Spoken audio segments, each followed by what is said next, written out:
Hey, this Mob Rule. Subscribe to Park and Spark. Trying to catch them plays, give and go. Thumbing through the bands, I can't give you to no hoes. I just wanna see you flex, baby, go and touch your toes. You ain't gotta choose me, bitch, I'm already chose. Trying to catch them plays, give and go. Thumbing through the bands, I can't give you to no hoes. I just wanna see you flex, baby, go and touch your toes. You ain't gotta choose me, bitch, I'm already chose. I'ma knock out his brains, got some mafia hoes. I'm talking baby low shit, 223 sales. What's up, everybody? It's your boy Frowns, and today, man, I got another dope motherfucker out of the Pacific North fresh. Ooh-wee. You know what I'm saying? And he is a producer, singer.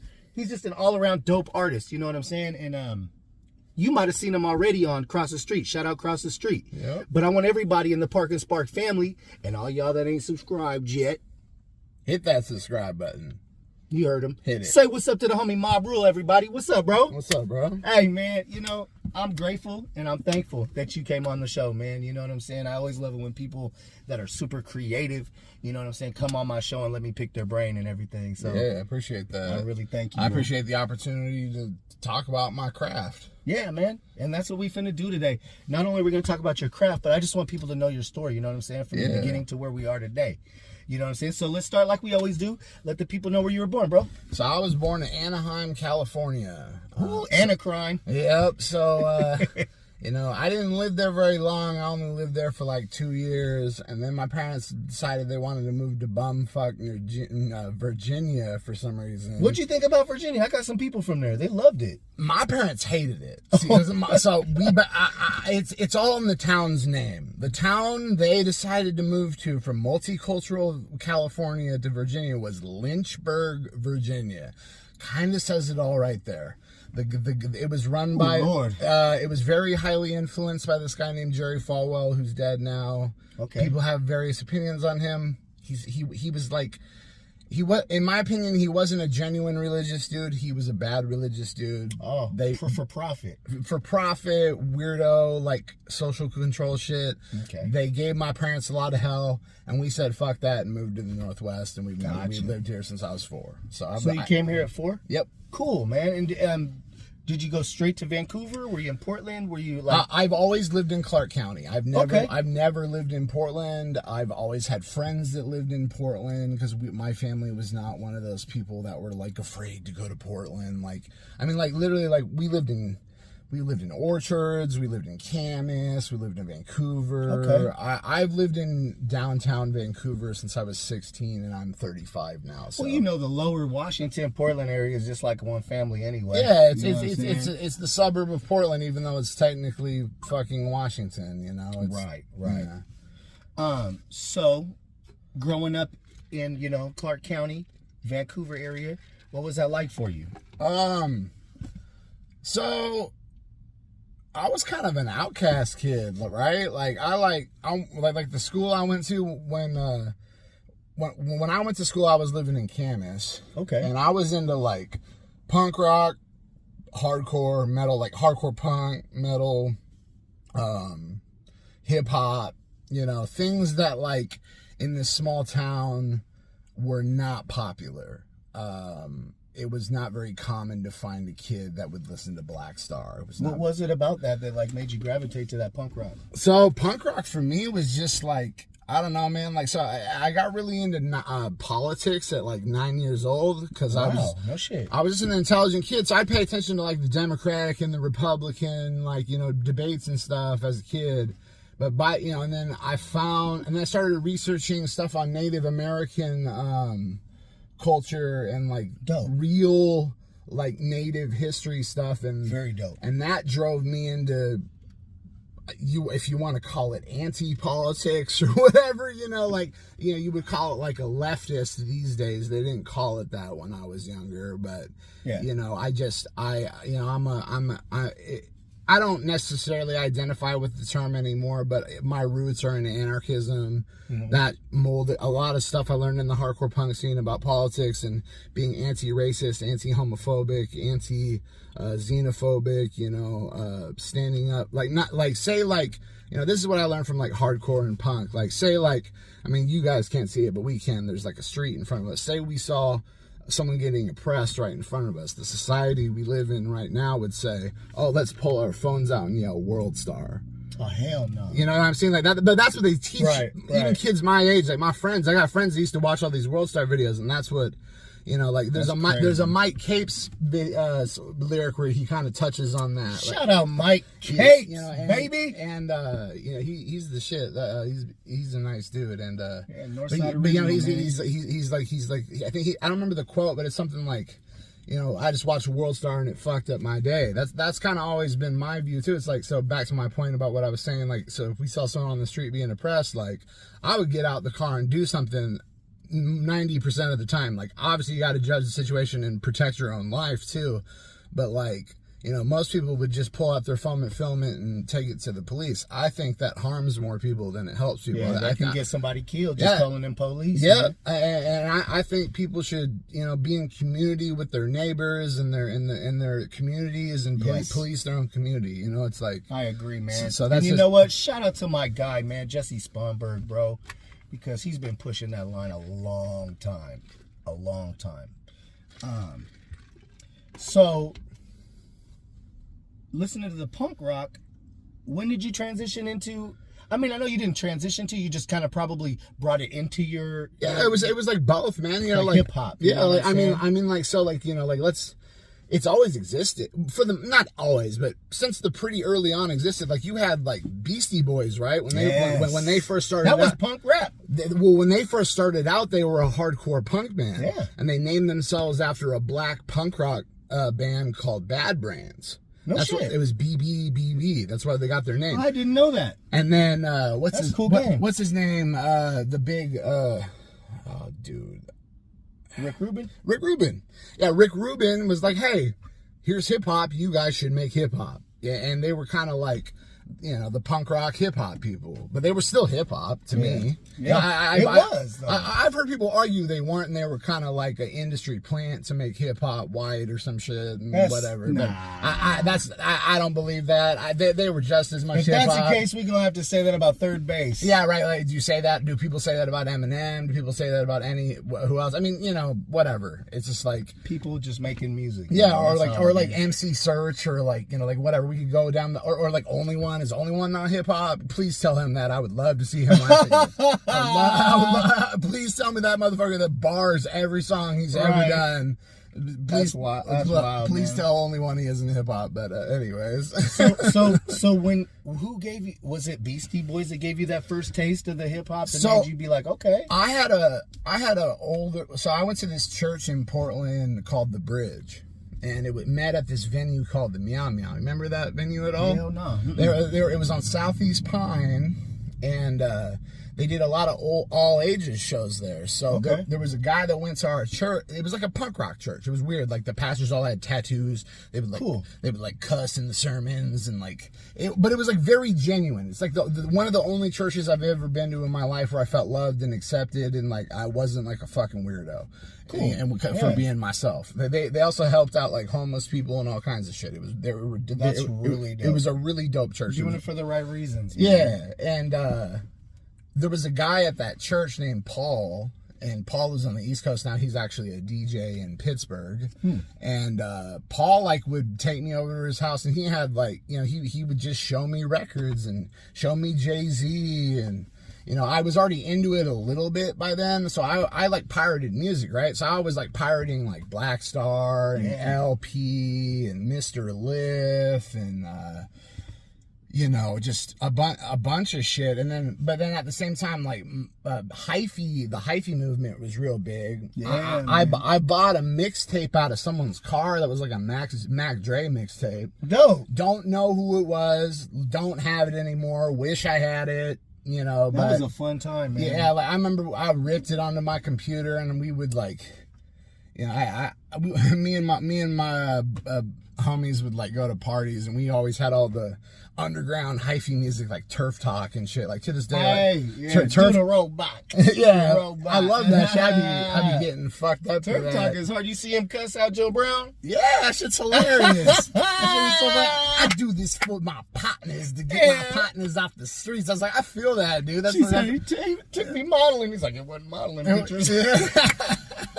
Oh shit, yeah, that shit was fucking great. I love Turf Talk. Me too, man. That's one of my favorite Bay Area rappers. But yeah, I don't know. So like, I had a lot of Bay influence, and then I liked LA rap too, and I just had a lot of friends. Like, it was weird, man. We were all like either punk rockers or hardcore kids, but we all loved hip hop too. Yeah, and I always saw the crossover, and then you learn about, like, I don't know, in the 80s you had like Public Enemy making songs with fucking what was that? Aerosmith, and you had Anthrax making songs with all that, like all those different crossover songs, and that's even gone on into... It's cool to show that will work. Because a lot of people would just think that would never work. That still goes on. Like, locally, there's this dude that does it with, like, Scooter Rogers and Lord Lawrence. Scooter Rogers is so fucking dope. Shout out Scooter Rogers. Yeah, Scooter's a nice dude. I'm supposed to actually... nice he wouldn't care if I said this. We're going to do a project together. We've been working that out for a while. You hear that? Yeah. So that's great, bro. Yeah, I respect the fuck out of that dude. Me too, man. I got a story about him, actually. The first time I met him, I was at Shella Moon and Purple Matter's house, and he walks in, and one of my beats is playing. You just started rapping, huh? Just started rapping. One of the best freestylers I've ever met. He can freestyle his ass off. And he told me that's the only time he's ever, like, I mean, not to, like, put his business out there, but, like, I take pride in this. Like, it's the only time he's ever heard a beat randomly at a party or some shit and just started rapping like that. No shit. He told me that. Hey, man, if y'all want to hear a good session of him freestyling, man, go tap into my homeboy, Hippie Speedball Podcast, man. Shout out to the homie Joe. He went on there and spit some shit. I was like, why didn't he do that on my show? Shit. But shout out Scooter Rogers, man. He's great. Yeah, he's got dope freestyles on his SoundCloud too, just like classic beats where he's just murdering them. He's gonna go down in history as one of the greats, man, for sure. Now, when did you make your? Because man, you make really good beats, bro. Like, I appreciate that. They're very creative. None of them are like sound the same. It ain't that like repetitive bullshit. Yeah, it's not like oh, I make this type beat. I'm a that type beat producer. Right. Yeah. I really respect that, man. And how old were you when you first started making your beats? Probably 16 or 17, but that's early. But I didn't own the program. So okay. Would you start out on Fruity Loops? So I'll touch on we were talking about. I started on Fruity Loops 3. My homeboy had a hacked version of Fruity Loops 3. Okay. We would go to his house all the time. His mom was gone like all the time, and just because she was working, providing for her kids, nothing wrong with that. And but we had a lot of time to get into dumb shit, and if we weren't getting into the dumb shit and hustling, we were sitting there on the fucking computer beat booping away and and fucking Fruity Loops 3. And I remember I ain't gonna lie, Fruity Loops, man, can make out some really dope shit. I remember the first time I knew I was any good at making beats, because I just thought it was fun, right? I took the Twilight Zone melody and I like programmed it, and I was like do do do do do do do do, and I made some like that's hard. Made this like Bay Area hyphy beat. Yeah. And they were having a party, and I'm in the like the studio, arguably just his room with the computer, and I'm drinking a 40 making this beat, and his cousin walks by to take a piss, and he's like, "You make this beat, white boy?" I'm like, "Yeah." And they like recorded a song over it that night with this little shitty computer mic, and they called it "Party Like a Rock Star." And then guess what drops on the radio a month or two later? No way. Swear to God, it's a real story. Like, "Party Like a Rock Star," that whole fucking huge hit that was on the radio. We made a song a month or two before. Oh my God. That was a hyphy song with the same fucking concept, dude. And I be feeling like a lot of these motherfuckers will go and try to listen to these underground people and take their shit. Who knows, man? I don't know. I wasn't old enough to be privy to if that kind of shit was going on back then, man. Maybe that was just a dumb coincidence, but I've learned that not a lot of things aren't dumb coincidences, so, Okay, here's a good question. How would you describe your sound in 3 words? Boom bap, eclectic, ooh, and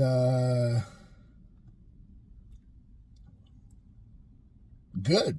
Hell yeah. Yeah. Like boom bap, eclectic, and good. Oh boy, I agree with that. Here's a question that I always ask everybody that comes on my show. I feel it's really important. I always break it down like this. Yeah. Because I feel like it brings people together. Who's an artist that you would like to work with, produce for, collaborate with, anything along them lines that would think that you would never want to mess with them? I just got asked this on another interview, and I think I'll stick with my same answer because someone asked you that same shit. Yep. It was on a Jimmy's Jam Box. They're a podcast out of Vancouver, and Jimmy Jam Box. You got to come see me, homie. We got to talk about that, homeboy. Yeah, but I'm just gonna say the same answer. I've followed this guy for a while. I like Milk from North Portland, that white rapper dude. I know you ever heard him, MILC? Milk? Nah? Yeah. No, I never heard of him. I think he's talented as fuck. I gotta meet him. I think he's less known than he should be. Is he older?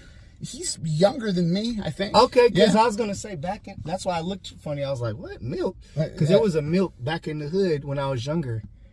But he was an older dude, and I'm old now, so I know it can't be the same dude. So I guess like this dude was hella known for like basketball or some shit in North Portland. Okay, cool. But, shit, I'm gonna have to look into that, man. Yeah, shout out Milk. Yeah, I'll link you to his shit. Okay. But he spits, bro. And then like, dude, I don't know, like, I also like. I've never worked with Rashid Jamal or Mike Capes. They know I'd want to work with them, but I especially very talented. Either of them, like I would, dude. They're in top 5 Portland. I would also work with Versatile. I would love to work with Versatile. My homie Joe Mendonca's worked with Versatile before. I just shared his shit the other day, man. Shout out Versatile. Versatile is a really good dude and just one of the pioneers of that shit. Oh my god, yeah, bro. He's a legend, bro. Shout out to the legends of Portland, man. The people that paved the way for all of us. And one more thing, I would say someone who I would work with again that I haven't worked with since 2014 or 15 is Libretto. Woo, Libretto! I did one song with him on a neo soul project. That's the homie, bro. Yeah. Shout out to the homie Libretto, man. That's a real dude there, man. Real dude, real story, real positive guy. And congrats on getting that new house, big dog. Fuck yeah. Proud of you, man. Yeah, my homie Joe Mendonca that worked with Versatile actually hooked me up getting Libretto on a song of mine back in the day. Libretto's awesome. He's an awesome dude, man. He is, dude. I love that dude, man. Yeah. Matter of fact, you know what I'm saying? Shout out Jordan Stevenson, man. Jordan Stevens, man. You know what I'm saying? Have you heard his music video? Have you heard Libretto's son's music? No, I didn't know his son is doing music. Get his son on here, bro. His son is so damn talented. Like his son be making beats and shit. No shit. Yeah, and he be rapping. Okay. Ask Libretto about it, bro. Yeah, like, I'm gonna check him out. His son, like, it's not like boom bap or anything, but it's fire. Yeah. The dude is talented. Yeah. Okay. So I got a couple more questions, and then you know what I'm saying. We'll go ahead and move on. Okay. Where do you see yourself? Because I know, like you do. How do I phrase it? So you do things you don't just make beats. You don't just do singing. You don't just do music. Like because you do so many things, just multifaceted. Where do you see yourself in 5 years from now? So I can double back and check up on you, man. So I see myself as I recently just got a plug to, and if artists want to hit me up about this, I have a plug to do like really high quality merch at a black owned business in Portland, and they support LGBTQ people. He's an all around cool dude. The dude works with Nike. He does one-on-one shoes with like DJ Khaled and all these celebrities. He did stuff with Travis Scott. Like, you know, that's a cool resume, right? For someone that we have access to in Portland. And I personally want to plug artists that are local and that are dope, or that I respect, or just people that need help. Like if you're local, why not put Portland on, bro? Like to a good designer, to a, you know, and quality screen printing. You know, so I see myself like helping artists, plugging them to that guy through my friend Ace. Shout out Ace and Fred from the Two Reps, if anybody remembers them back then. I just want to smoke like that. Yeah, man. And shout out to Cool Nuts playing Debo. She cracked me up. Yeah, Cool Nuts, the Debo on there. That shit had me dying, boy, when I saw him riding that bike. So awesome. The video's classic. And I'm gonna do some business, you know what I'm saying, with this clothing line. To get my re-up on my merch. Shout out Park and Spark, what it do. Yeah, get a Park and Spark shirt. Because that's what we got to do out here, man. We got to do business with everybody. Yeah, support your hand local. In hand. You know, one Portland, one Northwest, one Vancouver. You know what I'm saying? Yeah, don't go to the guy in LA, go to the guy in Portland. You know, dude. There's multiple people that do clothes, but I want to do business with everybody. I want to put a little money in everybody's pocket. Yep. Go to somebody local. Like, even if it's not my dude, go to a local dude. Yeah. Like, so that you know, like, that's what. And I'm going to get a little... I think that's something that in the past Portland has struggled with compared to other bigger cities. Like, you know, I'm not saying Portland doesn't show... Portland, I think it takes longer to convince them to support your local artist. But they're very loyal when they find an artist they support. And that's awesome. But also, we got to remember we're a smaller demographic, so we have to fucking support our artists even harder. That's right. Because we don't have as many people. Lift these motherfucking artists up to the same standard as these people that you already look up to as big artists. Mm-hmm. Because these guys are doing the same thing. It's all hard work, man. Yeah, so you gotta recognize that shit. Yeah, and like recognize that it costs an artist to pay a producer to buy a beat, to pay for recording time, to pay to make a music video, to pay to like mix and master the album. Like, there's all...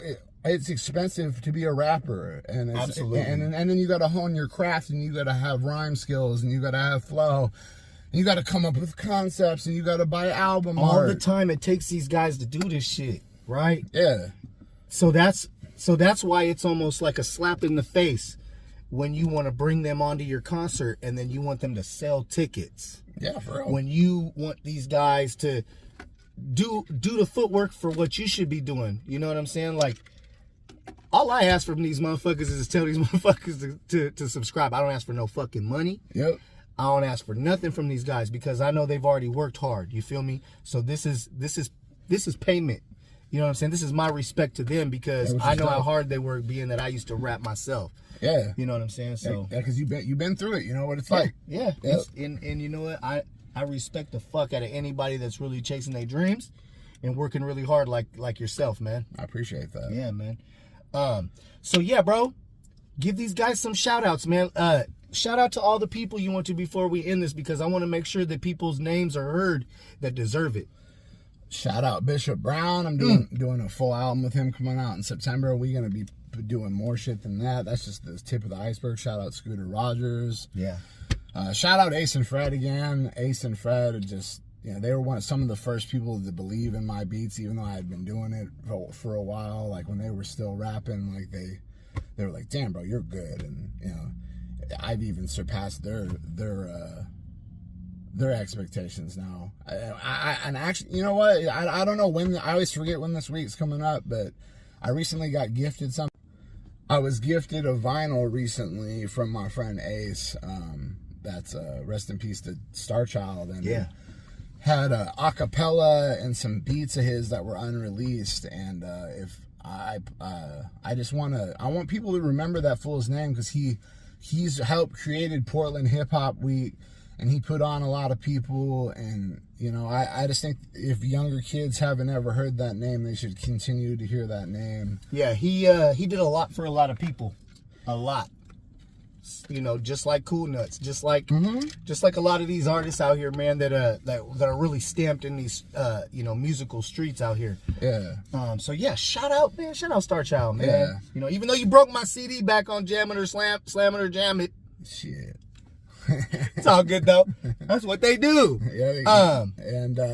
Yeah. Let's who else shout out? Shout out shit, bro. It'd be hard to be thinking of. Shout out Quinto. Yeah. Shout out ISO Ghost Lord, 2 Vancouver artists that I'm working with. Shout out Duke the Genius from Portland. Okay. Working with him. Shout out Joe Mendonca, aka Unhaunts.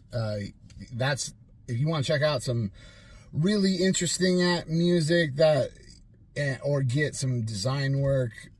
Joe Mendonca, aka on Hans, is just like crazy talented. Yeah. His son Zeph Mendonca makes the dopest boom bap beats and like break beats, and he's only 14. That kid's gonna be better. That kid's gonna be better than me in 5 years. Like, love that. I love young talent, man. Dude, keep us going, man. Yeah, he sends me little beats he'll make, and he gets better every time. He's working with an artist, like a known rapper already, and he's a 14-year-old kid. So wow, pretty doing way better beats than I was. Much respect to that. Shout out Glenn Waco. You know, that's a friend I've had for a while. We've always stayed in touch. You know, I'm his life path taking care of his family and stuff, and I respect the fuck out of that. Cool. And, family always comes first, man. Yeah, and I respect people that do that. And me too. Shout out my life partner, and shout out my mom and dad. You know, shout out my actual family, because you know I couldn't do that. I couldn't do any of this shit. Like, you see this big old F right here, bro? Yeah. That's family, bro. That's what it stands for, man. There's nothing more important. Keep it on your mind, bro. Feel that. Always be thinking about them. Always be, you know. Yeah, and one more. Shout out my grandma. My I take care of my grandma. Grandma. My grandma lives next door. Say her name, bro. My grandma is Monica Lewis. Woo! My grandma is 87 years old. She's a Navy brat. Miss Monica Lewis, we love you, baby. She will sit there and chain smoke all fucking day. and if I cussed in front of her, she would sock me in the arm. Put that shit out on your arm, huh? Yeah. But you know what? All my little punk rock homies and hip hop homies that come over with all their face tattoos and all their whatever. Yeah. She's like, give me a hug. Oh man, she don't care. She ain't nothing like that grandma love. But she'll also tell you that you're being a fucking dumbass if you're being a fucking dumbass. Yeah, she gonna tell it like it is. Yeah, man. And respect to your grandmother. Yeah, she you know, when I'm schizophrenic, so when there was times where I was having mental breaks, and I would just stay there. I would stay at her house, and she would just chill with me, man. You know, that's so dope. And guess what, man? We wouldn't have this dope-ass fucking producer sitting right here if it wasn't for grandma. True.